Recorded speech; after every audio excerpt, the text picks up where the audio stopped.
Daniel wasn't supposed to be home that evening.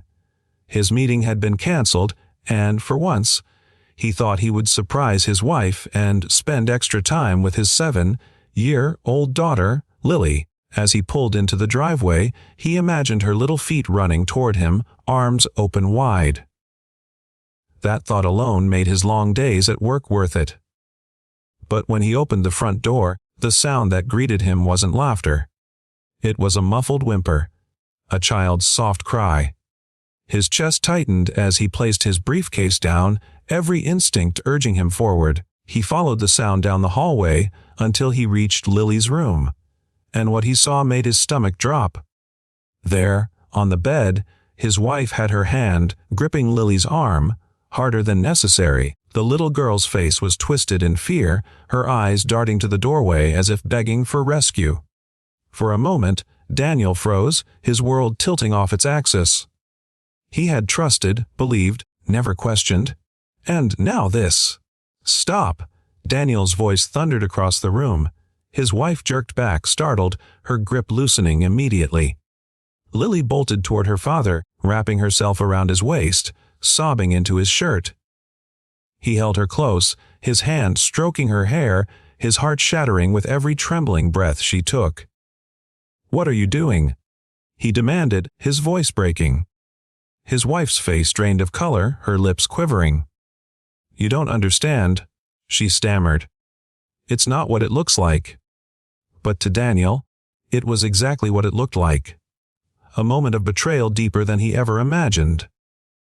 Yet, as he stood there, clutching Lily protectively, he noticed something. His wife's hands were shaking, her whole body trembling as if she had no control over herself. Her eyes, red and hollow, spoke of something beyond anger. "Please, Dan," she whispered, tears forming. "I didn't mean to. I don't even know what's happening to me anymore." And for the first time, Daniel saw something different. Not just a woman who had hurt his child, but someone drowning in her own darkness. She looked fragile, broken, as if she had been fighting silent battles no one noticed. Lily tugged at her father's sleeve, her tiny voice cutting through the tension. "Daddy, Mommy's sick, isn't she?" The innocence in those words pierced Daniel's heart. He looked at his wife again. Not with the eyes of a betrayed husband, but with the humanity of a man who once loved her deeply. He saw exhaustion etched into her face, the silent cries she must have hidden for months. In that moment, Daniel made a choice.